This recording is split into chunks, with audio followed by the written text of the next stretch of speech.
ระผู้มีพระภาคเจ้าทรงเปล่งอุทานว่ารูปกายได้สลายแล้วเวทนาทั้งปวงสงบแล้วสัญญาดับแล้วสังขารทั้งหลายสงบแล้ววิญญาณถึงความตั้งอยู่ไม่ได้แล้วพระศาสดาทรงเปล่งอุทานเพราะความที่ขันธ์ห้าของท่าน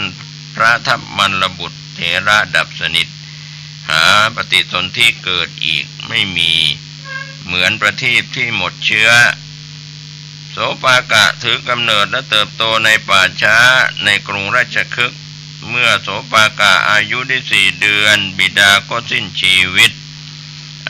เลี้ยงไว้จนอายุได้7 ขวบวันหนึ่งโกรธเพราะทะเลาะกับลูกของตนจึงนำไปยังป่าช้าผูกมือของโสปากะกับร่างของคนตายด้วยหวังให้สุนัขจิ้งจอกกัดกินแต่เพราะผลบุญของโสปากะซึ่งเป็นผู้มีภพครั้งสุดท้ายจึงไม่มีสิ่งใดทำอันตรายได้ในเวลาเที่ยงคืนโสปากะก็เพ้อว่าคติของเราผู้ไม่มีคติจะเป็นอย่างไรเผ่าพันธุ์ของเราผู้ไม่มีเผ่าพันธุ์จะมีใครจะช่วยเราผู้ถูกผูกอยู่ในท่ามกลางป่าช้านี้ในเวลานั้นพระศาสดาทรงเห็นอุปนิสัยพระอราหันต์ของโสปากะจึงทรงแผ่พระโอภาสไปยังเด็กนั้นแล้วก็ตรัสว่ามาเถิดโสปากะอย่ากลัวเลยเธอจงดูแลตถาคตเราจะยังเธอให้ข้ามพ้นไปดุจพระจันทร์พ้นจากปากราหูในเวลาจบพระคาถาโสปากะก็บรรลุเป็นพระโสดาบันได้ไปยืนอยู่ตรงหน้าพระคันธกุฎีของพระพุทธองค์มารดาแม่ของโสปากะเมื่อไม่เห็นบุตรของตนจึง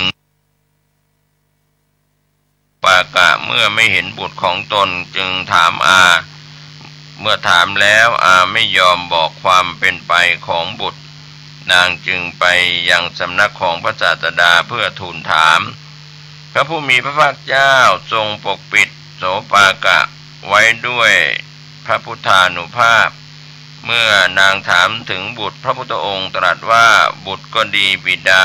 พ่อก็ดีเผ่าพันธุ์ก็ดีญาติก็ดีย่อมไม่มีใครต้านทานได้เมื่อความตายมาถึงนางฟังธรรมนั้นแล้วได้เป็นพระโสดาบันโสปากะก็ได้บรรลุพระอรหันต์พระพุทธองค์ทรงคลายพระพุทธานุภาพมารดาได้เห็นบุตรก็ดีใจทราบว่าบุตรนั้นเป็นพระขีณาสพจึงอนุญาตให้บวชแล้วนางก็จากไปโสปากะไปเฝ้าพระศาสดาซึ่งกำลังเสด็จจงกรมอยู่ในร่มเงาแห่งพระคันธกุฎีถวายบังคมแล้วจงกรมตามเสด็จพระผู้มีพระภาคเจ้าประสงค์จะอนุญาตอุปสมบทแก่เธอขณะนั้นโสปากะมีอายุเพียง7 ขวบจึงมีดำรัสถามปัญหา10 ข้อที่เรียกว่ากุมารปัญหาพระศาสดาทรงพอพระทัยในการพยากรณ์ปัญหาของโสปากะจึงทรงอนุญาตการอุปสมบทแก่สามเณรพระพุทธองค์ตรัสว่าดูก่อนโสปากะการวิสัชนาปัญหานี้เป็นการอุปสมบทของเธออุปสมบทนั้นจึงชื่อว่าปัญหาพยากรณูปสัมปทาคือการอุปสมบทด้วยการพยากรณ์ปัญหาหรือที่เรียกว่ากุมารปัญหา10 ข้อพระพุทธองค์ตรัสถามว่าอะไรชื่อว่า1โสปากะทูลว่าอาหารเพราะสัตว์ทั้งหลายสัตว์ทั้งปวงตั้งอยู่ด้วยอาหารอะไรชื่อว่า2โสปากะนามและรูปอะไรชื่อว่า3โสปากะเวทนา3อะไรชื่อว่า4โสปากะกล่าวว่าอริยสัจ4อะไรชื่อว่า5โสปากะกล่าวตอบว่าอุปาทานขันธ์5อะไรชื่อว่า6โสปากะตอบว่าอายตนะภายใน6อะไรชื่อว่า7โสปากะตอบว่าโพชฌงค์7อะไรชื่อว่า8โสปากะตอบว่าอริยมรรคมีองค์8อะไรชื่อว่า9โสปากะตอบว่าสัตวาส9ที่อยู่ของสัตว์ อะไรชื่อว่า10โสปากะตอบว่าผู้ประกอบด้วยองค์10เรียกว่าพระอรหันต์ผู้ประกอบด้วยองค์10ก็ได้แก่สัมมาทิฏฐิความเห็นชอบสัมมาสังกัปปะดำริชอบสัมมาวาจาพูดชอบสัมมากัมมันตะทำการงานชอบสัมมาอาชีวะเลี้ยงชีวิตชอบสัมมาวายามะพยายามชอบสัมมาสติตั้งสติมั่นชอบสัมมาสมาธิมีจิตตั้งมั่นชอบสัมมาญาณะรู้ชอบสัมมาวิมุตติหลุดพ้นชอบที่เป็นพระอเสขะหมดจากอาสวะกิเลสจบการศึกษาสมัยนั้นนางพรามณีชื่อธนัญชานีเป็นผู้เลื่อมใสยิ่งในพระพุทธเจ้าวันหนึ่งพราหมณ์ภารทวาชโคตผู้สามีเชิญเหล่าพราหมณ์ทั้งหลายมาบริโภคอาหารขณะที่นางพรามณีนำพัดเข้าไปเลี้ยงพราหมณ์เหล่านั้นนางเดินสะดุดเท้าของตนเองจึงเปล่งอุทาน3 ครั้งว่าขอนอบน้อมแด่พระผู้มีพระภาคอรหันตสัมมาสัมพุทธเจ้าพระองค์นั้นพราหมณ์ผู้สามีก็กล่าวว่าหญิงถอยนี้กล่าวสรรเสริญคุณของสมณะโลนอย่างนี้ไม่เลือกที่เราจะไปต่อว่าพระศาสดานั้นของเจ้านางพรามณีกล่าวว่าพราหมณ์ฉันยังไม่เห็นบุคคลผู้ใดที่จะพึงต่อว่าพระศาสดาพระองค์นั้นได้ทั้งในเทวโลกโลกของเทวดามารโลกโลกของมารพรหมโลกโลกของพรหมในหมู่สัตว์พร้อมด้วยสมณพราหมณ์เทวดาและมนุษย์ข้าแต่พราหมณ์ท่านจงไปเถิดเมื่อท่านไปพบพระศาสดาของเราแล้วท่านจะได้รู้เองพราหมณ์ผู้สามีฟังแล้วโกรธนางเป็นอย่างยิ่งจึงเข้าไปเฝ้าพระผู้มีพระภาคเจ้าอย่างที่ประทับในเวรุวันวิหารวัดเวรุวันป่าไผ่กราบทูลถามว่าบุคคลฆ่าอะไรได้จึงจะอยู่เป็นสุขฆ่าอะไรได้จึงจะไม่เศร้าโศกข้าแด่พระโคดมพระองค์ชอบใจในการฆ่าอะไรพระพุทธองค์ตรัสตอบว่าบุคคลฆ่าความโกรธจึงอยู่เป็นสุขฆ่าความโกรธได้จึงไม่เศร้าโศกดูก่อนพราหมณ์พระอริยเจ้าทั้งหลายย่อมสรรเสริญการฆ่าความโกรธอันมีรากเป็นพิษมียอดหวาน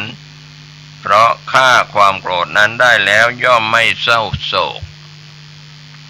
เมื่อได้ฟังพระพุทธองค์ตรัสดังนี้แล้วพราหมณ์ภารทวาชโคตก็ได้บรรลุโสดาปัตติผลกราบทูลขอบรรพชาอุปสมบทในสำนักของพระผู้มีพระภาคเจ้าพระอุปสมบทแล้วไม่นานหลีกไปอยู่ผู้เดียวไม่ประมาทมีความเพียรมีจิตตั้งมั่นคงอยู่ไม่นานเท่าไรนักพระภารทวาชะ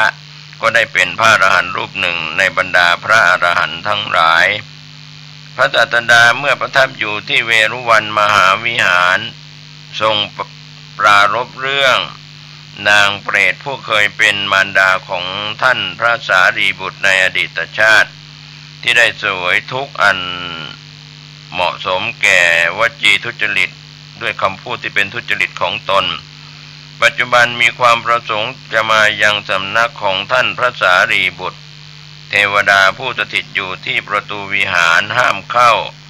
นางอ้อนวอนเพื่อขอเยี่ยมพระเถระครั้นเข้าไปแล้วจึงได้ยืนอยู่ในที่สุดจงกรมของพระเถระแสดงตนให้พระเถระเห็นแล้วกล่าวว่าเมื่อก่อนดิฉันเป็นมารดาของท่านในชาติอื่นๆดิฉันเข้าถึงเปรตวิสัยเพียบพร้อมไปด้วยความหิวกระหายเมื่อถูกความหิวครอบงำย่อมกินน้ำลายน้ำมูกเสมหะแล้วก็มันเหลวของซากศพที่เขาเผาแล้วที่เชิงตะกอนกินโลหิตเลือดของพวกผู้หญิงที่คลอดบุตรแล้วก็เลือดของพวกบุรุษที่ถูกตัดมือเท้าแล้วก็ศีรษะกินเนื้อเอ็นกินหนองและเลือดของปศุสัตว์และมนุษย์ทั้งหลายไม่มีที่อยู่อาศัยนอนบนเตียงของคนตายที่เขาทิ้งไว้ในป่าช้า ลูกเอ๋ยขอลูกจงให้ทานแล้วอุทิศส่วนบุญให้แก่แม่บ้างฉะไหนหนอแม่จึงจะพ้นจากการกินเลือดกินหนองท่านพระสารีบุตรได้ยินดังนั้นเกิดธรรมสังเวชในวันต่อมาจึงชวนท่านพระโมคคัลลานะเถระท่านกำลังติดตามรับฟังสถานีวิทยุกระจายเสียงพระพุทธศาสนาแห่งชาติและสังคมคลื่นเพื่อการศึกษาพระพุทธศาสนาและวัฒนธรรม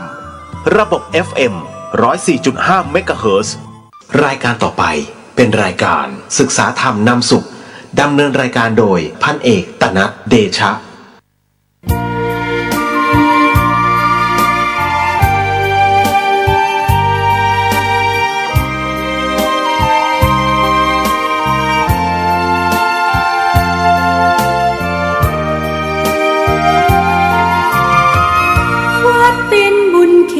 วิเศษสถา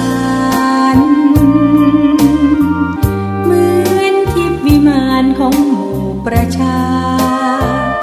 สะอาดรื่นรมด้วยร่มเงาไม้ได้ร่วมศรัทธาสมเป็นศาลาแหล่งพักพึ่งใจเห็นพระประธานเหงื่อ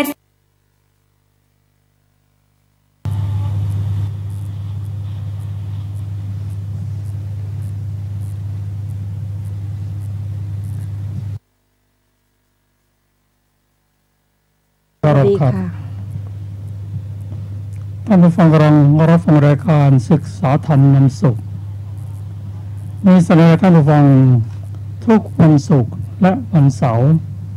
ตั้งแต่เวลา 15 นาฬิกาถึง 16 นาฬิกา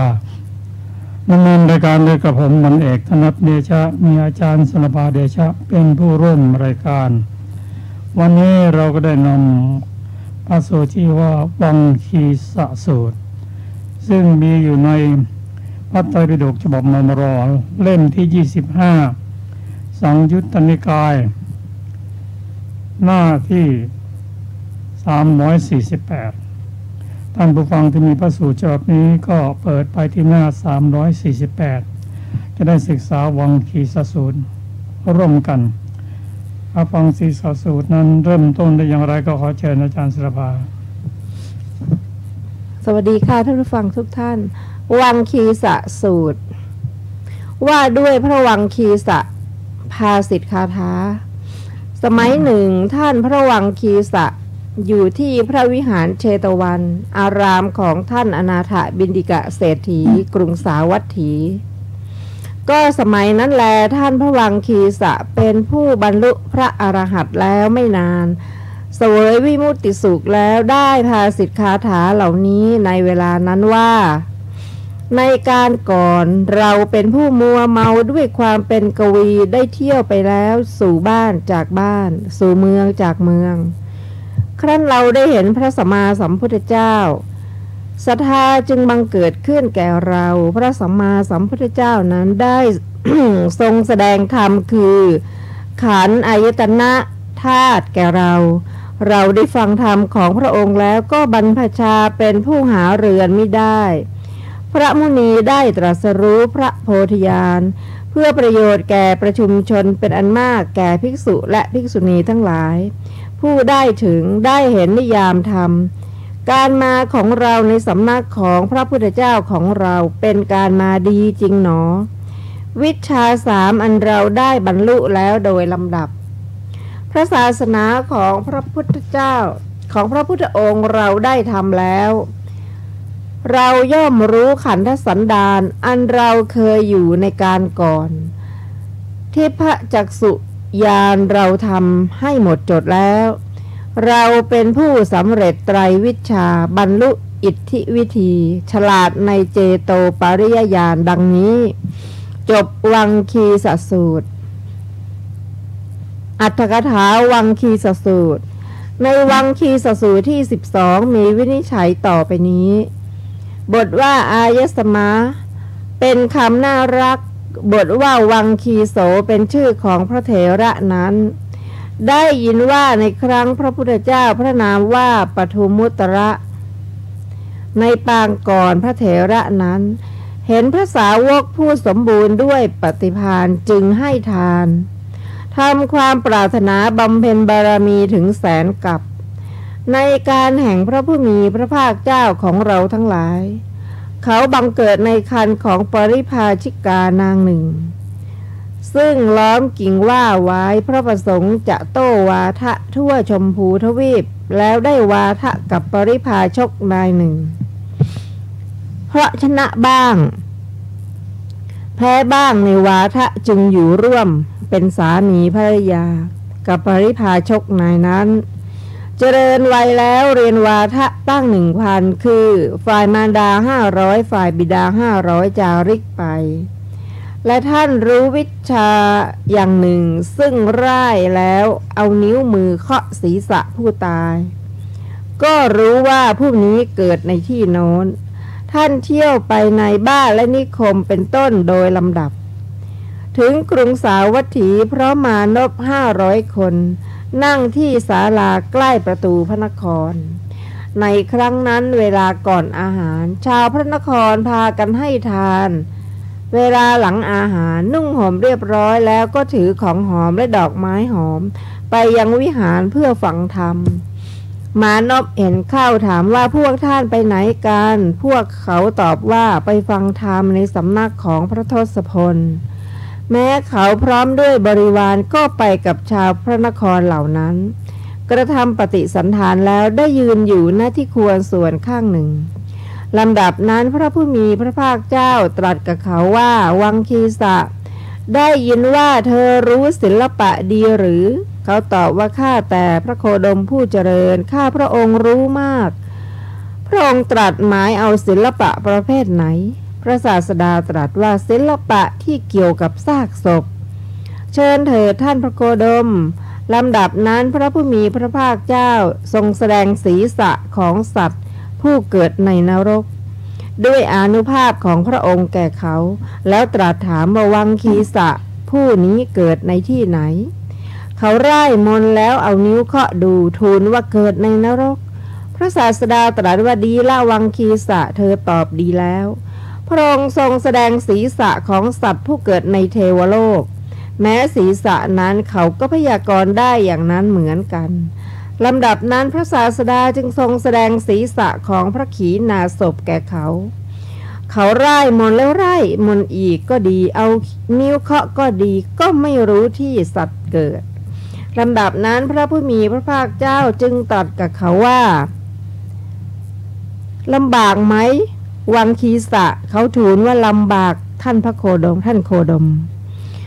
พระผู้มีพระภาคเจ้าตรัสว่าเธอใคร่ครวญบ่อยๆสิเขาแม้เมื่อทำอย่างนั้นก็ไม่เห็นจึงทูลว่าท่านพระโคดมพระองค์ทรงรู้หรือพระผู้มีพระภาคเจ้าตรัสว่ารู้วังคีสะบุคคลนั้นชื่อว่าไปดีแล้วเพราะไม่มีที่อาศัยเรารู้คติของเขาทูลถามว่าพระองค์รู้ได้ด้วยมนต์หรือท่านพระโคดมถูกแล้ววังคีสะเราตถาคตรู้ได้ด้วยมนต์อย่างเดียวเท่านั้นทูลว่าข้าแต่พระโคดมขอพระองค์ได้โปรดแลกเปลี่ยนมนต์กับข้าพระองค์เถิดตรัสว่าวังคีสะมนต์ของเราไม่มีมูลค่าดอกทูลว่าข้าแต่ท่านพระโคดมขอพระองค์ได้โปรดประทานเถิดตรัสว่าเราไม่อาจให้มนต์แก่ผู้ที่ไม่ได้บวชในสำนักของเราได้วังคีสะเรียกพวกลูกศิษย์มาสั่งว่าดูก่อนพ่อทั้งหลายพระสมณโคดมรู้ศิลปะมากมายเราจักบวชในสำนักของพระสมณโคดมนี้เรียนศิลปะแต่นั้นจะไม่มีผู้ที่รู้ศิลปะมากกว่าเราทั่วชมพูทวีปพวกเธออย่าได้ห่วงจงอยู่กันจนกว่าเราจะกลับมาดังนี้แล้วส่งลูกศิษย์เหล่านั้นไปและกราบทูลว่าขอพระองค์โปรดให้ข้าพระองค์บรรพชาเถิดพระศาสดาทรงมอบหมายให้เถระชื่อนิโครทกัปปะพระเถระนำพระวังคีสะไปยังที่อยู่ของตนแล้วให้บรรพชาท ท่านบรรพชาแล้วมาเฝ้าพระศาสดายืนถวายบังคมแล้วทูลอาราธนาว่าขอพระองค์โปรดประทานศิลปะแก่ข้าพระองค์เถิดพระศาสดาตรัสว่าวังคีสะเมื่อพวกเธอจะเรียนศิลปะครั้งก่อนต้องบริกรรมโดยไม่บริโภคของเค็มและนอนบนพื้นดินเป็นต้นเรียนศิลปะนั้นแม้ศิลปะนี้ก็มีบริกรรมเธอจงทำบริกรรมนั้นก่อนพระวังคีสะกราบทูลว่าดีละพระเจ้าข้าลำดับนั้นพระศาสดาตรัสบอกพระกรรมฐานคืออาการ32แก่เธอมนสิการพระกรรมฐานนั้นทั้งอนุโลมปฏิโลมเจริญวิปัสสนาบรรลุพระอรหันต์โดยลำดับบทว่าวิมุตติสุขขังปฏิสังเวทิความว่าเมื่อบรรลุพระอรหันต์อย่างนี้แล้วเสวยวิมุตติสุขบทว่ากาวายมัตตาได้แก่มัวเมาด้วยความเป็นกวีคือการแต่งกาบกลอนบทว่าขันเทอายตนานิทาตุโยความว่าเมื่อทรงแสดงธรรมประกาศขันเป็นต้นเหล่านี้บทว่าเยนิยามะคะตัทธสาได้แก่ผู้ถึงนิยามธรรมและผู้เห็นนิยามธรรมบทว่าสวาคตังได้แก่การมาดีด้วยคำว่าอิทธิขออภัยอิทธิปัตโตมหินี้หมายเอาอิทธิวิธิญาณด้วยคำว่าเจโตปริยายะโกวิโทนี้หมายเอาเจโตปริยญาณส่วนทิพยโสตแม้ท่านไม่ได้กล่าวไว้ก็สงเคราะห์เข้าได้เหมือนกันพระวังคีสะนี้บรรลุอภิญญา6พึงทราบว่าเป็นมหาสาวกด้วยประการฉนี้จบอรรถกถาวังคีสะสูตรที่12ครับในพระสูตรที่ชื่อว่าวังคีสะสูตรเราก็ได้เรียนรู้อยู่หลายประการด้วยกันประการแรกนั่นก็คือวังคีสะสูตรนั้นในอดีตชาติในสมัยพระพุทธเจ้าทรงพระนาม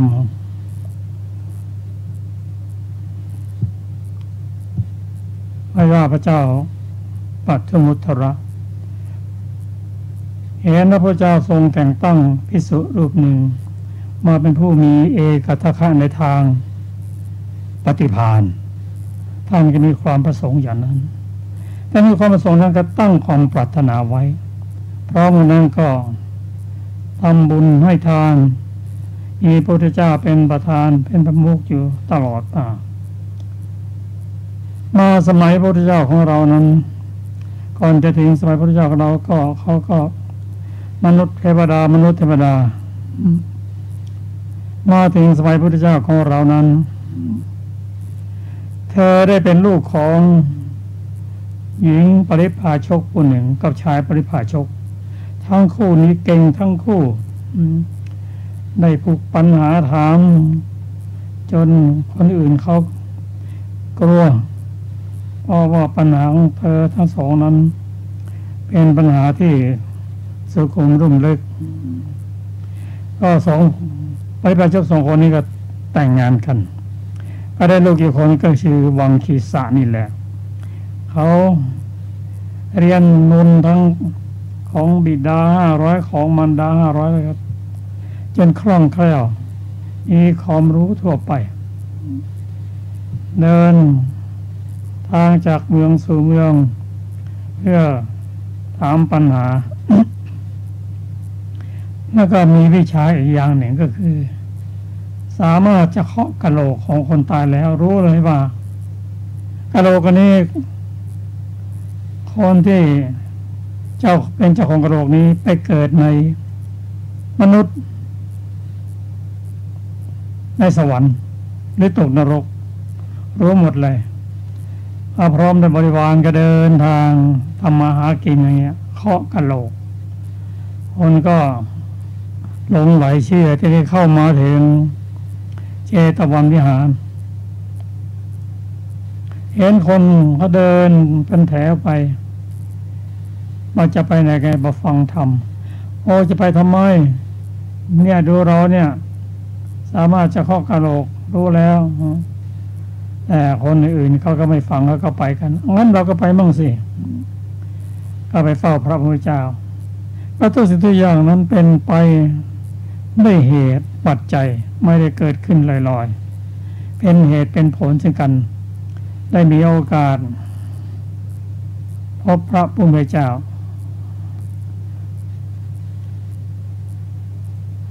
เมื่อสมัยบังคมพระพุทธเจ้าแล้วพระองค์ตรัสถามว่า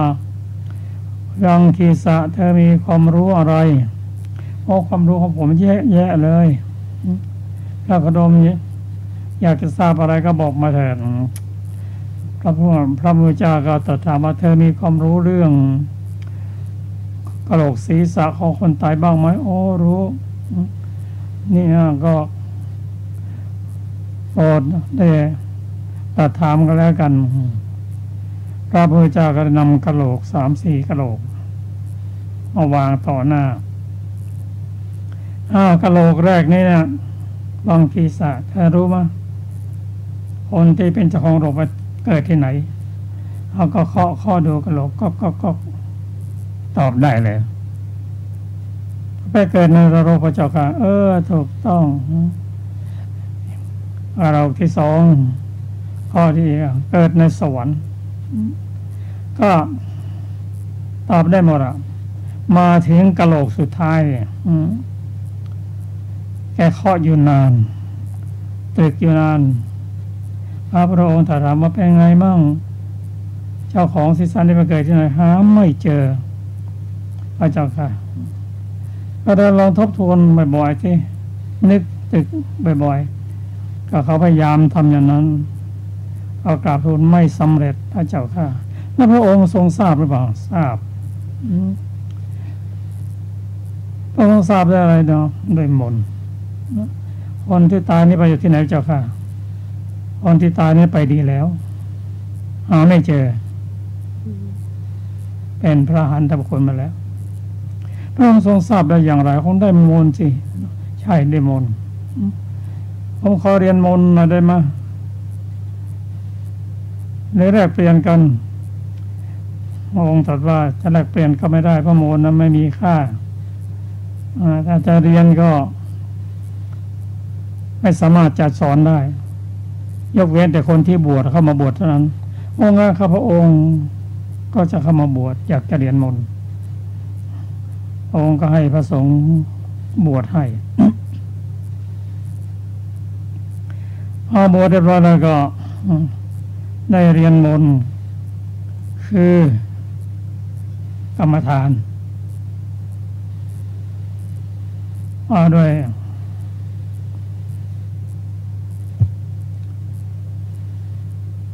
กรรมฐาน32ประการได้แก่ธาตุน้ำ20ธาตุดิน20ธาตุน้ำ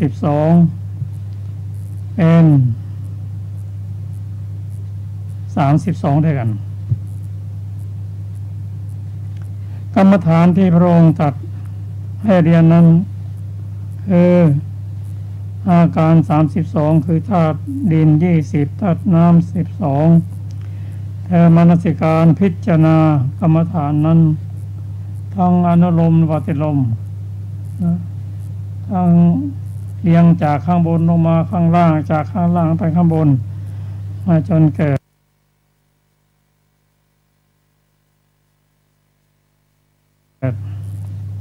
สมาธิเมื่อสมาธิเกิดแล้วปัญญาก็อยู่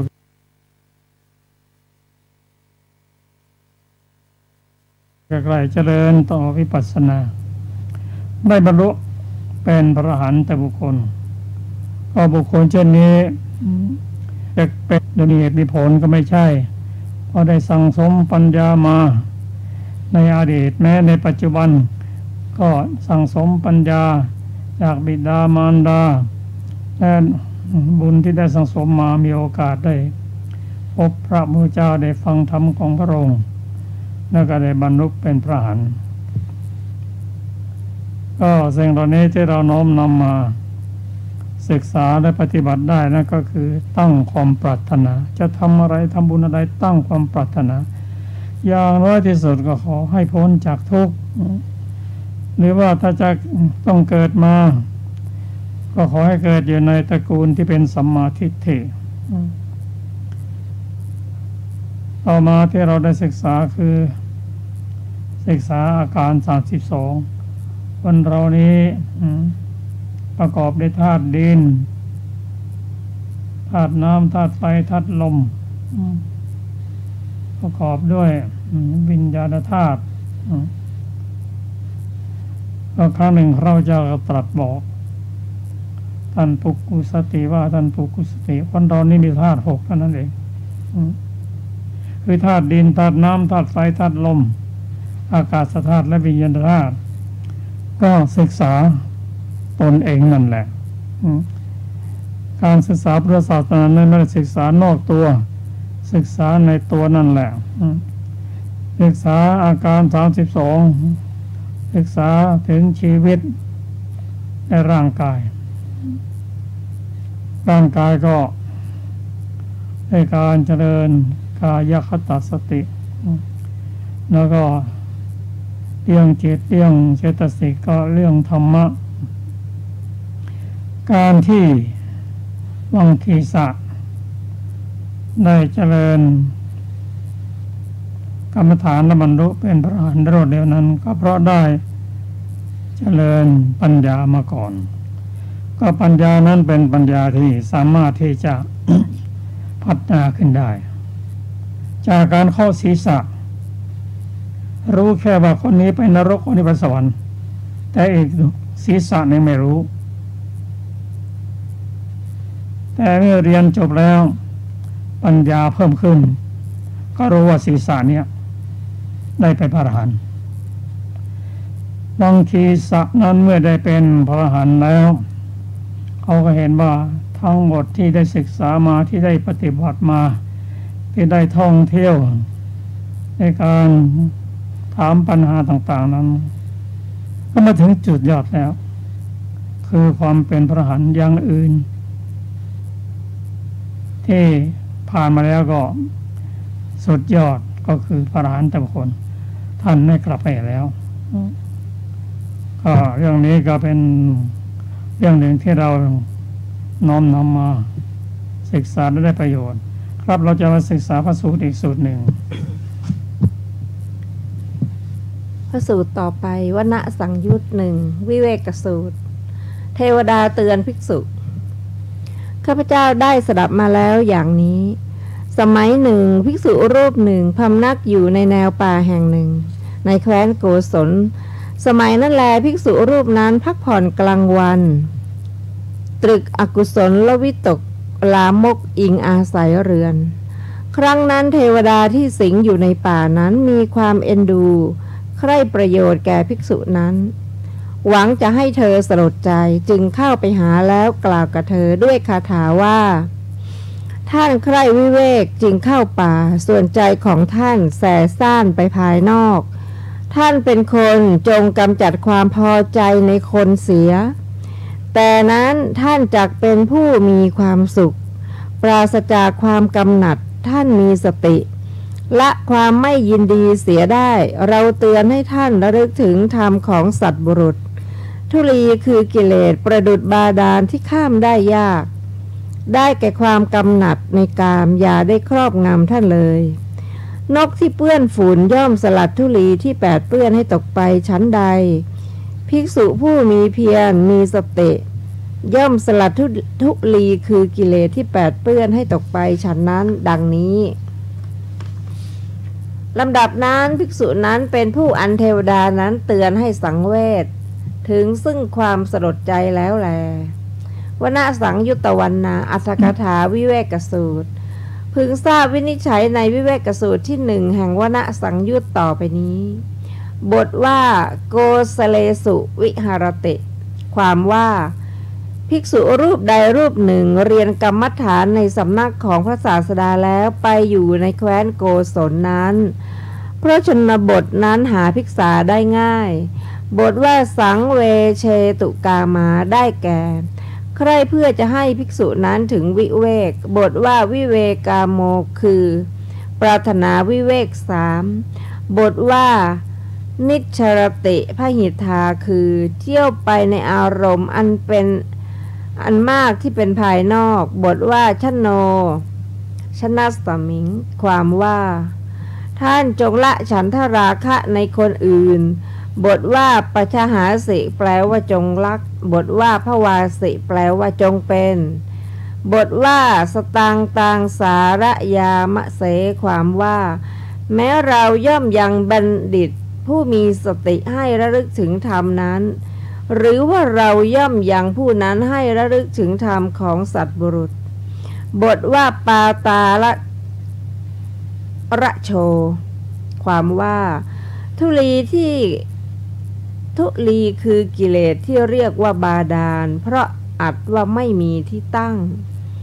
บทว่ามาตังกามระโชความว่าทุลีคือกามราคะนี้อยากครอบงำท่านอธิบายว่าอย่านำไปสู่อบายเลยบทว่าปังสุกุลทิโตแปลว่าเปื้อนฝุ่นบทว่าวิทุนังแปลว่ากำจัดบทว่าสิตังระชังได้แก่ฝุ่นที่ติดหัวบทว่าสังเวคะมาปาธิความว่าชื่อว่าแม้เทวดาย่อมยังเราเท่านั้นให้ระลึกถึงฉะนั้นจึงชื่อว่าถึงวิเวกหรือว่าประคองความเพียรอันสูงสุดแล้วปฏิบัติให้เป็นวิเวกอย่างยิ่งจบอรรถกถาวิเวกสูตรที่1วิเวกสูตรนี้เป็นเรื่องของเทวดากับภิกษุในปกตินั้นเทวดามีทั้งฝ่ายที่เป็นอริยบุคคลและปุถุชนมีทั้งเหมือนกับบุคคลมนุษย์ในโลกนั่นแหละแตกต่างกันว่าเทวดานั้นถ้ามีกายละเอียดเราไม่สามารถจะมองเห็นท่านได้ส่วนมนุษย์นั้นมีกายหยาบ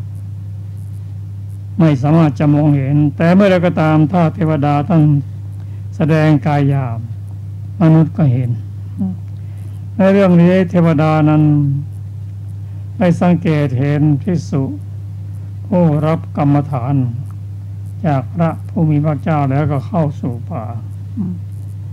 ภิกษุรูปนั้นเข้าพักผ่อนตอนกลางวันแล้วก็ตรึกถึงอกุศลวิตกเขาวิตกนั่นคือตรึกซึ่งพระพุทธเจ้าในสมัยที่พระองค์เป็นพระโพธิสัตว์นั้นองค์แบ่งวิตกเป็น2ฝ่ายคือฝ่ายกุศลเรียกว่ากุศลวิตกและฝ่ายอกุศลเรียกว่าอกุศลวิตกกุศลวิตกนั้นก็ตรึกในเรื่องของเนกขัมมะตรึกในเรื่องออกจากกามตรึกในเรื่องของพยาบาทตรึกในเรื่องของการออกจากพยาบาทออกจากการเบียดเบียนส่วนภิกษุรูปนี้ท่านตรึกถึงอกุศลวิตกคือตรึกในเรื่องของกามอวกามนี้ได้แก่รูปรสกลิ่นเสียงสัมผัสท่านตรึกถึงเรื่องนี้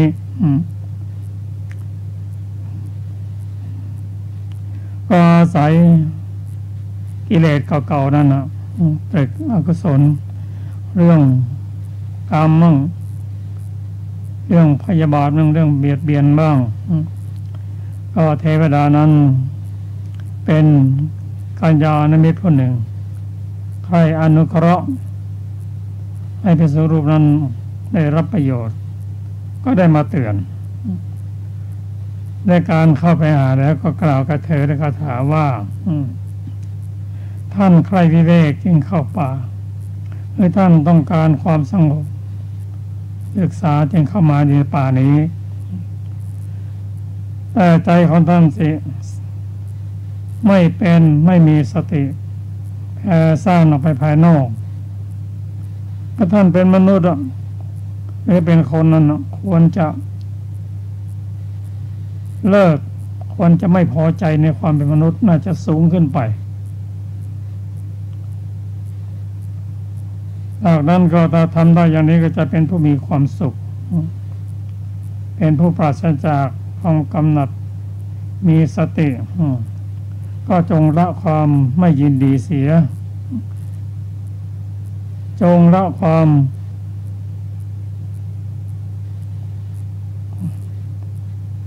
น่าจะเป็นความจงละความยินดีเสียได้ว่าไม่ติดใจอะไรเราขอเตือนให้ท่านระลึกถึงธรรมของสัตว์บุรุษสัตว์บุรุษหมายถึงพระพุทธเจ้าตัวดีก็คือกิเลสก็ควรจะกำจัดกิเลสออกเสียก็สังเกตเห็นนกซึ่งกำลังคลุกฝุ่นอยู่นั่นนะ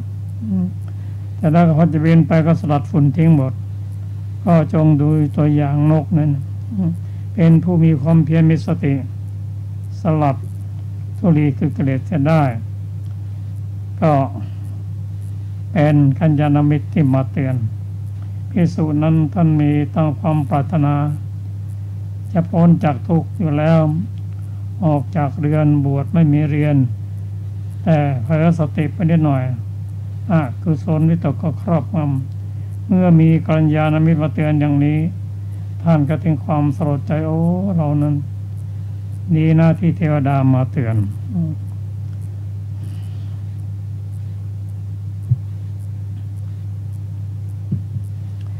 เราเห็นว่าจิตของคนนั้นจิตของคนเรานั้น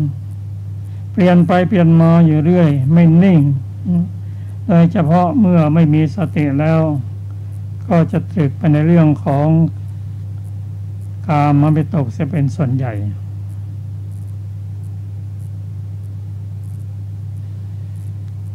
ก็เทวดามาให้กำลังใจท่านก็ถ้าเราใจรู้ตัวก็ปรับปรุงแก้ไข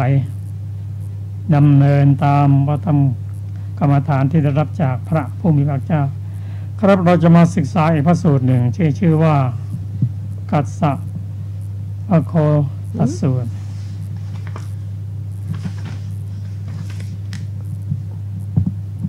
หน้า358อุปทานสูตรต่อจากเนี้ยต่อไปเป็นอุปทานสูตรนะคะเทวดาเตือนภิกษุผู้นอนหลับกลางวันสมัยหนึ่งภิกษุรูปหนึ่งพำนักอยู่ในแนวป่าแห่งหนึ่งในแคว้นโกศลสมัยนั้นแลภิกษุรูปนั้นไปนอนหลับในที่พักกลางวันครั้งนั้นเทวดาที่สิงอยู่ในป่านั้นมีความเอ็นดูใคร่ประโยชน์แก่ภิกษุรูปนั้นหวังจะให้เธอสลดใจจึงเข้าไปหาแล้วได้กล่าวกับเธอด้วยคาถาว่าท่านจงลุกขึ้นเถิดภิกษุท่านจะต้องการอะไรด้วยความหลับท่านผู้เร่าร้อนด้วยกิเลสอันลูกศรคือตัณหาเสียบแทงดิ้นรนอยู่จะมัวหลับมีประโยชน์อะไรท่านออกจากเรือนบวชด้วยความเป็นผู้ไม่มีเรือนด้วยศรัทธาใดท่านจงเพิ่มพูนศรัทธานั้นเถิดอย่าไปสู่อำนาจของความหลับเลยภิกษุกล่าวตอบว่าคนเขาหมกมุ่นอยู่ในกามารมณ์เหล่าใดกามารมณ์เหล่านั้นไม่เที่ยงไม่ยั่งยืนความหลับจะแผดเผาบรรพชิตผู้พ้นแล้วผู้ไม่เกี่ยวข้องในกามารมณ์ซึ่งยังสัตว์ให้ติดอยู่ได้อย่างไรเพราะกำจัดฉันทราคะเสียได้และเพราะความก้าวล่วงอวิชชาเสียได้ญาณ นั้นเป็นของบริสุทธิ์อย่างยิ่งฉะนั้นความหลับจะแผดเผาบรรพชิตได้ความหลับจะแผดเผาบรรพชิตผู้ไม่มีโศกไม่มีความแค้นใจเพราะทำลายอวิชชาเสียด้วยวิชชาและเพราะอาสวะสิ้นไปหมดแล้วอย่างไรได้ความหลับจะแผดเผาบรรพชิตผู้ปรารภความเพียรผู้มีตนอันส่งไปแล้วผู้บากบั่นมั่นเป็นนิจผู้จำนงพระนิพพานอยู่อย่างไรได้อัตถกถาอุปทานสูตรพึงทราบวินิจฉัยในอุปทานสูตรที่2ต่อไปนี้ บทว่าสุปฏิความว่าได้ยินว่าภิกษุนี้เป็นพระขีณาสพท่านไปสู่หมู่บ้านที่ภิกษาจารในที่ไกลกลับมาแล้วเก็บบาตรและจีวรไว้ในบรรณศาลาลงสระที่เกิดเองในที่ไม่ไกลพอให้ตัวแห้งแล้วกว่าที่พักกลางวันตั้งเตียงต่ำไว้ในที่นั้นแล้วหลับจริงอยู่แม้พระขีณาสพก็มีความกระวนกระวายทางกายเหมือนกันเพราะฉะนั้นท่านจึงกล่าวคำที่ใช้อยู่ในปัจจุบันเพื่อบรรเทาความกระวนกระวายในทางกายนั้นว่าหลับบทว่าอัฏฐภาสิความว่าเทวดาเข้าใจว่าภิกษุนี้เรียนกรรมฐานในสำนักของพระศาสดาแล้วหลับกลางวันก็แลชื่อว่าการหลับกลางวันนั้นเจริญขึ้นแม้จะยังประโยชน์ที่เป็นไปในปัจจุบันและที่เป็นไปในชาติหน้านั้นให้ฉิบหายคิดว่าเราจักเตือนท่านจึงได้กล่าวบทว่าอาตุรัสสะความว่าความเดือดร้อนมี3อย่างคือเดือดร้อนด้วยความแก่เดือดร้อนด้วยความเจ็บเดือดร้อนด้วยกิเลสท่านกล่าวหมายถึงความเดือดร้อนด้วยกิเลสในความเดือดร้อน3นั้นบทว่าสันละวิทัสสะความว่าแทงที่หัวใจด้วยลูกศรคือตัณหาที่ถูกซัดไปด้วยอวิชชาเหมือนถูกแทงด้วยลูกศรคือหอกที่อาบด้วยยาพิษบทว่ารูปโตแปลว่าถูกเสียดสีบัดนี้เมื่อเทวดาจะกล่าวถึงโทษในกามของภิกษุนั้นจึงกล่าวคำเป็นต้นว่าไม่เที่ยงในบทนั้นบทว่าอสิตังคือไม่อาศัยด้วยตัณหานิสัยและทิฏฐินิสัยบทว่ากัสมาปัปพะชิตังตะเปความว่าท่านย่อมกล่าวว่าการหลับกลางวันย่อมไม่เผาพระขีณาสพแผ่นปานนี้ก็แลเพราะเหตุไรจักไม่เผาพระขีณาสพเช่นนั้นก็เพราะนี่เป็นคำของพระเถระนี้เป็นเนื้อความในข้อนี้ว่าเมื่อถูกผูกแล้วการหลับกลางวันจะพึงทำบรรพชิตผู้ไม่มีอาสวะเช่นเราผู้หลุดแล้วหมดกิเลสจะพึงร้อนก็ไม่ร้อนเพราะเหตุไรแม้ในคาถาที่เหลือก็มีนัยนี้เหมือนกันจริงอยู่ในฝ่ายถ้อยคำของเทวดามีอัดว่าความหลับกลางวันย่อมไม่เผาบรรพชิตผู้ไม่มีอาสวะเช่นนี้ก็แลเพราะเหตุไรจักไม่เผาบรรพชิตเช่นนั้นในฝ่ายถ้อยคำของพระเถระมีอัดว่าการหลับกลางวันจะพึงเผาบรรพชิตผู้ไม่มีอาสวะเช่นเราเห็นปานนี้ก็ชื่อว่าไม่เดือดร้อนเพราะเหตุไรแต่นี้เป็นการพรรณนาบทที่ลึกซึ้งในข้อนี้บทว่าวินยาแปลว่าเพราะกำจัดบทว่าสมติกมาแปลว่าเพราะก้าวล่วงอวิชชาที่เป็นรากเหง้าของวัฏฏะบทว่าตังยานังได้แก่รู้สัจจะสี่นั้นบทว่าปรโมทาตังได้แก่บริสุทธิ์อย่างยิ่งบทว่าปัปพะชิตังคือบรรพชิตผู้ประกอบด้วยความรู้เห็นปานนี้บทว่าวิชชายะคือวิชาในมรรคที่สี่บทว่าอารัฐวิริยังคือประคองความเพียรไว้แล้ว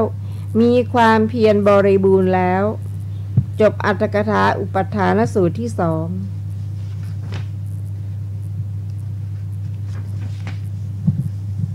พระอุปทานสูตรนี้เป็นเรื่องเทวดาที่เตือนภิกษุผู้หลับกลางวัน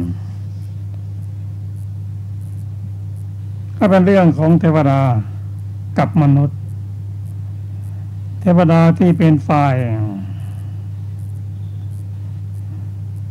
กัลยาณมิตรนั้นก็เขาก็เฝ้าดูบุคคลดูมนุษย์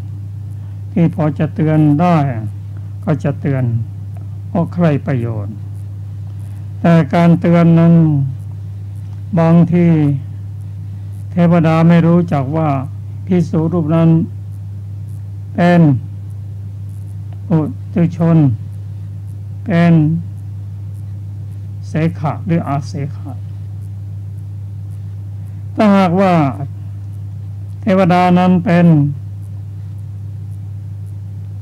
ปุถุชนแน่นอนย่อมไม่รู้จักว่าใครเป็นพระอรหันต์แม้แต่มนุษย์ด้วยกันก็ยังไม่รู้ก็ในพระสูตรกล่าวว่าครั้งหนึ่งพระอรหันตบุคคลออกบิณฑบาตมีภิกษุผู้ปุถุชนตามหลังทุกวันจนวันหนึ่งก็ทนไม่ไหวก็เรียนถามพระอรหันต์ว่าอันเตเราจะรู้ได้ยังไงว่าใครเป็น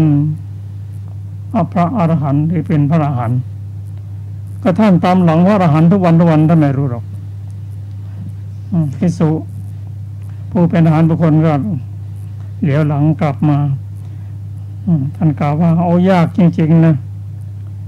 คนตามหลังพระอรหันต์ทุกวันก็ยังไม่รู้ว่าใครเป็นพระอรหันต์อีกท่านกล่าวถึงขนาดนี้ภิกษุรูปนั้นก็ยังไม่รู้อีกว่าท่านเป็นพระอรหันต์เนี่ยมันยังยากคนคนละระดับกันเช่นนี้ก็อย่างเดียวกันเทวดานั้นเป็นกัลยาณมิตรอาจจะเป็นพระโสดาบันแต่ท่านไม่รู้หรอกว่าใครเป็นพระอรหันต์พระบุคคลปุถุชนก็ไม่ย่อมไม่รู้ว่าใครเป็นพระโสดาบันพระโสดาบันก็ไม่รู้ความเป็นอริยบุคคลชั้นสูงขึ้นไปเป็นไปตามลำดับ แต่อย่างไรก็ดีพระพุทธเจ้าแต่อย่างไรก็ดีพระอรหันต์รูปนี้ท่านไปพักกลางวันหลังจากที่สงน้ำเสร็จเรียบร้อยแล้วก็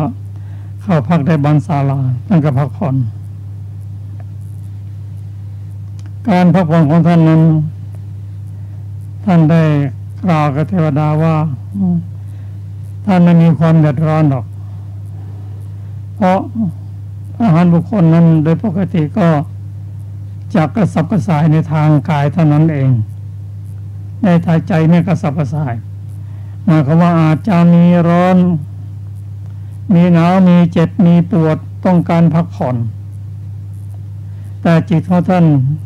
ไม่ติดในอารมณ์นั้นแต่ที่ท่านได้กล่าวอย่างนั้นกับเทวดาก็เป็นประโยชน์แก่เทวดาแทนที่จะการไปติเตียนพระอรหันต์นั้นก็เป็นโทษอย่างยิ่งท่านก็ได้บอกว่าท่านไม่ใช่เป็นบุคคลที่ยังมีกิเลสตัณหาถ้าท่านสลัดออกหมดแล้วไม่เกี่ยวข้องแล้วก็จะไม่มีความเดือดร้อนใดๆทั้งสิ้นอันนี้ก็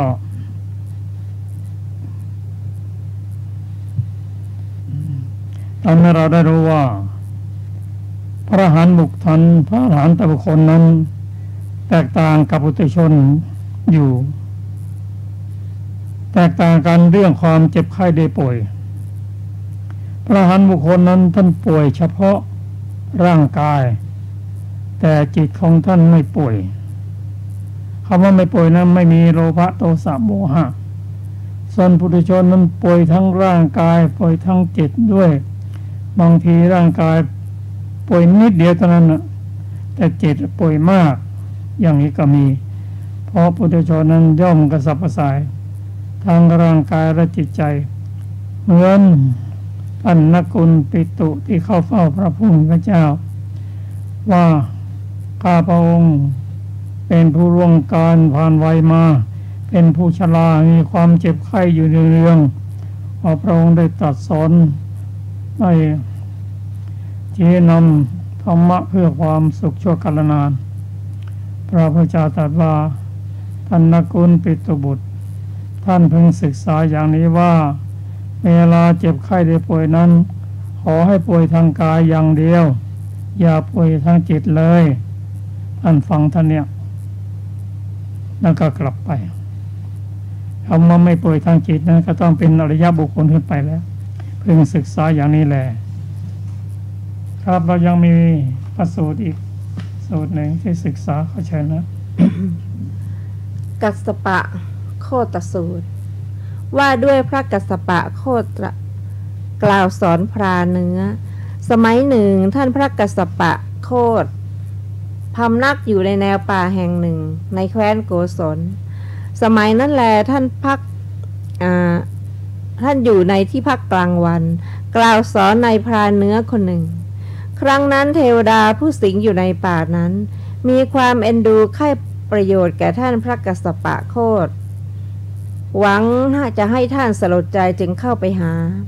แล้วได้กล่าวกับท่านด้วยคาถาว่าภิกษุผู้กล่าวสอนในพราเนื้อนั้นซึ่งเที่ยวไปตามซอกเขาผู้สามปัญญาไม่รู้เท่าถึงการในการอันไม่ควรย่อมปรากฏแก่เขาประดุจคนเขาเป็นคนพาลถึงฟังธรรมอยู่ก็ไม่เข้าใจเนื้อความแสงประทีปโพลงอยู่ก็ไม่เห็นเมื่อท่านกล่าวธรรมอยู่ย่อมไม่รู้เนื้อความข้าแต่ท่านกัสสปะถึงแม้ท่านจักทรงมีประทีปอันโพลงตั้ง10 ดวงเขาก็จักไม่เห็นรูปเพราะจักษุคือญาณของเขาไม่มีลำดับนั้นท่านกัสสปะโคตผู้อันเทวดานั้นให้สังเวชถึงซึ่งความสลดใจแล้วอัตถกถากัสสปะโคตสูตรพึงทราบวินิจฉัยในกัสสปะโคตสูตรที่3ต่อไปนี้บทว่าเฉตังคือพรานล่าเนื้อคนหนึ่งบทว่าโอวะทิความว่าได้ยินว่าพรานล่าเนื้อนั้นกินข้าวเช้าแล้วคิดว่าเราจักล่าเนื้อจึงเข้าไปสู่ป่าเห็นละมั่งตัวหนึ่งคิดว่าเราจักประหารมันด้วยหอกติดตามไปหลีกไปไม่ไกลที่พระเถระนั่งในที่พักกลางวันโดยนัยยะที่กล่าวแล้วในสูตรที่1ลำดับนั้นพระเถระจึงกล่าวกับเขาว่าอุบาสกขึ้นชื่อว่าปาณาติบาตนี้เป็นไปเพื่ออบายเป็นไปด้วยเหตุทำให้มีอายุสั้นเขาอาจจะทำการเลี้ยงเมียด้วยการงานอย่างอื่นมีการกสิกรรมและพาณิชยกรรมเป็นต้นก็ได้ท่านอย่าทำกรรมหยาบช้าอย่างนี้เลยแม้เขาก็คิดว่าพระเถระผู้ถือผ้ามหาบังสุกุลพูดจึงเริ่มยืนฟังด้วยความเคารพลำดับนั้นพระเถระนั้นคิดว่าเราจักยังความใคร่ฟังให้เกิดแก่เขาจึงยังนิ้วหัวไม่มือให้ลุกโผล่ขึ้นเขาเห็นแม้ด้วยตาได้ยินแม้ด้วยหูแต่จิตใจของเขาแล่นไปตามรอยเท้าเนื้ออย่างนี้ว่าเนื้อจักไปสู่ที่โน้นลงท่าโน้นเราจักไปฆ่ามันในที่นั้นกินเนื้อตามต้องการแล้วจักหาบเนื้อที่เหลือไปฝากลูกๆบทว่าโอวัทติดังนี้ท่านกล่าวหมายถึงพระเถระผู้แสดงธรรมนั้นแก่พราหมณ์ผู้ฟุ้งซ่านอย่างนี้บทว่าอัชภาสิความว่าพระเถระนี้ยังการงานทั้งของตนทั้งของพราหมณ์นั้นให้พินาศเหมือนอย่างคนถากของคนอื่นที่ไม่ใช่ไม้ฟืนเหมือนอย่างคนหว่านข้าวในที่ไม่ใช่นาคิดว่าเราจักเตือนเขาจึงกล่าวบทว่าอัปปปัญญาแปลว่าไม่มีปัญญาบทว่าอเจตสังได้แก่ปราศจากความคิดที่สามารถรู้เหตุการณ์บทว่ามันทโวแปลว่าเหมือนขนโง่เขลาบทว่าสุนาติได้แก่ฟังธรรมกถาของท่านบทว่าณวิชานาติได้แก่ไม่รู้เนื้อความแห่งธรรมนั้นบทว่าอาโลเกติได้แก่ยังนิ้วหัวแม่มือที่ลุกโพลงอยู่ด้วยฤทธิ์ของปุถุชนของท่านให้สว่างบทว่าณปัสสติความว่าย่อมไม่เห็นเหตุการณ์นี้ว่าในที่นี้ไม่มีน้ำมันไม่มีไส้ไม่มีตะเกียงแต่นิ้วหัวแม่มือนี้ลุกโพลงด้วยอานุภาพของพระเถระบทว่าทัสสะปัจโช เตคือประทีป10 ดวงในนิ้วมือ10 นิ้วบทว่ารูปานิได้แก่รูปที่เป็นเหตุบทว่าจักขุงได้แก่ปัญญาจักษุบทว่าสังเวคมาปาธิความว่าท่านพระกัสสปะโคตคิดว่าจะมีประโยชน์อะไรแก่เรากับพรานนี้จึงประคองความเพียรดำเนินตามอรหัตมรรคที่เป็นธรรมวิเวกจบอัตถกถากัสสปะโคตสูตรที่ 3 กัสสปะโคตนี้ก็เป็นคนละองค์เดียวกันกับพระมหากัสสปะแต่ชื่อว่ากัสสปะโคตก็ท่านเข้าพักในแนวป่าแล้วก็มีโอกาสได้เห็นพรานเนื้อตามล่าเนื้อของท่านก็สั่งสอนแต่การสั่งสอนของท่านนั้นด้วยความปรารถนาดีแต่พรานเนื้อก็ฟังอยู่เหมือนกันแต่ว่าสติของท่านไม่อยู่แล้วจิตใจของท่านก็มุ่งติดอยู่กับเนื้อนั่นน่ะที่จะไปสังหารนั่นน่ะแต่เทวดาท่านรู้ว่าแม่พระภิกษุท่านจะสั่งสอนอย่างไรก็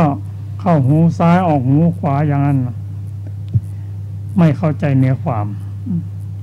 เพราะว่าไม่ได้สั่งสมปัญญามาเพื่อที่จะฟังธรรมก็เมื่อเทวดาได้เตือนอย่างนั้นแล้วท่านก็เห็นแล้วก็เป็นจริงอย่างนั้นท่านก็ปฏิบัติกรรมฐานของท่านต่อไป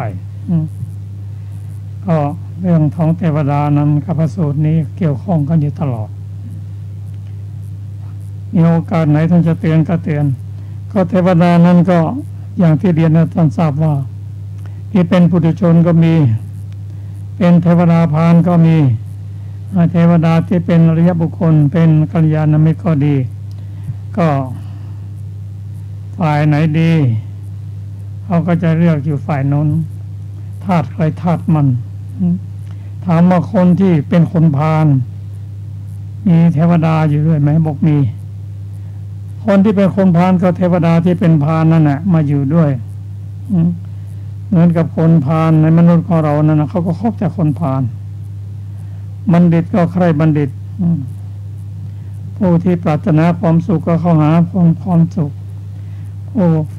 กุศลก็ไปไฟกุศลพวกที่ชอบอกุศลก็ไหลไปหาพวกธาตุไฟธาตุมันครับเรายังมีเวลาเหลืออีกนิดหนึ่งขอเชิญอาจารย์ศิรภัทร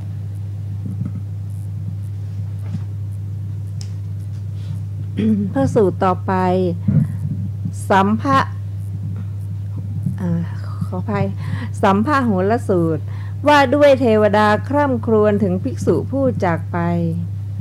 สมัยหนึ่งภิกษุมากด้วยกันพำนักอยู่ในแนวป่าแห่งหนึ่งในแคว้นโกศลครั้งนั้นแลภิกษุเหล่านั้นอยู่จำพรรษาท่วนไตรมาสแล้วหลีกไปสู่จาริกครั้งนั้นเทวดาผู้สิงอยู่ในแนวป่านั้นเมื่อไม่เห็นภิกษุเหล่านั้นก็คร่ำครวญถึงได้กล่าวคาถานี้ในเวลานั้นว่าความสนิทสนมย่อมปรากฏประดุจความไม่ยินดีเพราะเห็นภิกษุเป็นอันมากในอาสนะอันสงัดท่านเหล่านั้นเป็นพหูสูตรมีถ้อยคำไพเราะท่านเป็นสาวกของพระโคดมไปที่ไหนกันเสียแล้วเมื่อเทวดานั้นกล่าวอย่างนี้ว่าเทวดาอีกองค์หนึ่งได้กล่าวกับเทวดานั้นด้วยคาถาว่าภิกษุทั้งหลายเป็นผู้ไม่อาลัยที่อยู่เที่ยวไปเป็นหมู่ประดุจวานอนไปสู่แคว้นมคธและโกศลบางพวกก็บ่ายหน้าไปสู่แคว้นวัชชีอรรถกถาสัมภะหุลสูตร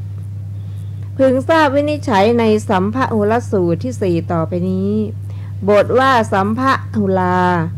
คือผู้ทรงพระสูตรผู้ทรงพระอภิธรรมผู้ทรงพระวินัยเป็นอันมากบทว่าวิหารันติได้แก่เรียนกรรมฐานในสำนักพระศาสดาแล้วอยู่บทว่าปักกะมิงสุ ความว่าได้ยินว่าคนทั้งหลายเห็นภิกษุเหล่านั้นเข้าไปยังหมู่บ้านแห่งใดแห่งหนึ่งในชนบทนั้นก็มีจิตเลื่อมใสปูลาดผ้าขนแกะเป็นต้นไว้ที่หอฉันถวายข้าวต้มและของขบเคี้ยวแล้วนั่งใกล้พระมหาเถระกล่าวกับพระธรรมกถึกรูปหนึ่งว่าเธอจงกล่าวธรรมพระธรรมกถึกนั้นจึงกล่าวธรรมกถาอย่างไพเราะคนทั้งหลายเลื่อมใสแล้วได้ถวายโภชนะอันประณีตในเวลาฉันพระมหาเถระได้กระทำอนุโมทนาอาหารอย่างพึงพอใจคนทั้งหลายเลื่อมใสแล้วอย่างยิ่งแล้วกล่าวว่าข้าแต่ท่านผู้เจริญนิมนต์จำพรรษาอยู่ในที่นี้ตลอด3 เดือนเถิดให้ท่านรับปฏิญญาแล้วให้สร้างเสนาสนะในที่ซึ่งสะดวกด้วยการไปมาอุปถากด้วยปัจจัย 4พระมหาเถระสอนภิกษุในวันเข้าพรรษาว่าดูก่อนผู้มีอายุพวกท่านเรียนกรรมฐานในสำนักพระศาสดาผู้เป็นครูชื่อว่าความปรากฏแห่งพระพุทธเจ้าหายาก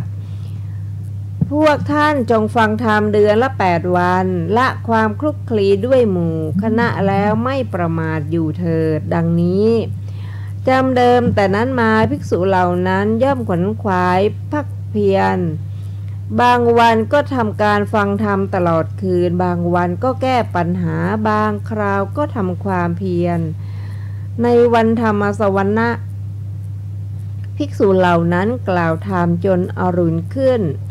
ในวันแก้ปัญหากระทำการถามและการแก้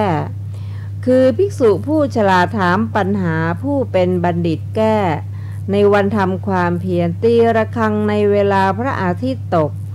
ลงสู่ที่จงกรมทำความเพียรภิกษุเหล่านั้นจำพรรษาอย่างนี้ปวารณาแล้วหลีกไปคำนี้ท่านกล่าวหมายถึงความข้อนั้นบทว่าปริเทวมานาความว่าเทวดากล่าวคำเป็นต้นว่าบัดนี้เราจักได้ฟังธรรมและกล่าวปัญหาอันไพเราะเห็นปานนั้นแต่ไหนเล่าดังนี้แล้วคร่ำครวญอยู่บทว่าขายติแปลว่าย่อมปรากฏคือเข้าไปตั้งไว้บทว่าโกเมแปลว่าพระสาวกเหล่านี้ไปไหนบทว่าวัชชิภูมิยาแปลว่าบายหน้าไปแคว้นวัชชีบทว่ามักกุตาวิยะแปลว่าเหมือนลิงภิกษุท่องเที่ยวไปที่เชิงเขาหรือที่ราวป่านั้นๆไม่ถือว่าที่นี้เป็นสมบัติของมารดาเป็นสมบัติของบิดาของเราที่มาตามประเพณีภิกษุเหล่านั้นมีความผาสุกด้วยโคจรคามและความไม่มีอันตรายอยู่ในที่ใดก็อยู่ในที่นั้นแม้ภิกษุทั้งหลายผู้ไม่มีเรือนอย่างนี้จึงกล่าวว่าดูก่อนผู้มีอายุนี้เป็นสมบัติของอุปัชฌาย์อาจารย์ของเราที่มาตามประเพณีดังนี้จึงไม่ถือเอาภิกษุเหล่านั้นมีที่สบายด้วยอากาศสบายด้วยโภชนะสบายด้วยเสนาสนะสบายด้วยการฟังธรรมหาง่ายมีอยู่ในที่ใดย่อมอยู่ในที่นั้นจบอรรถกถาสัมภหุลสูตรที่ 4ท่านผู้ฟังที่เคารพครับ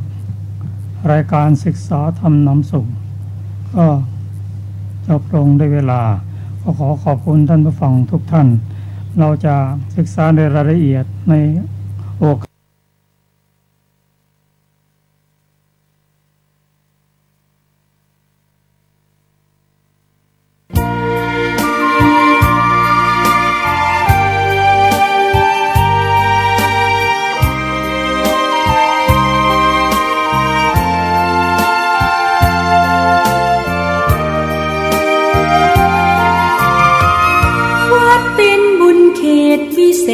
สถานเหมือนทิพย์วิมานของหมู่ประชาสะอาดรื่น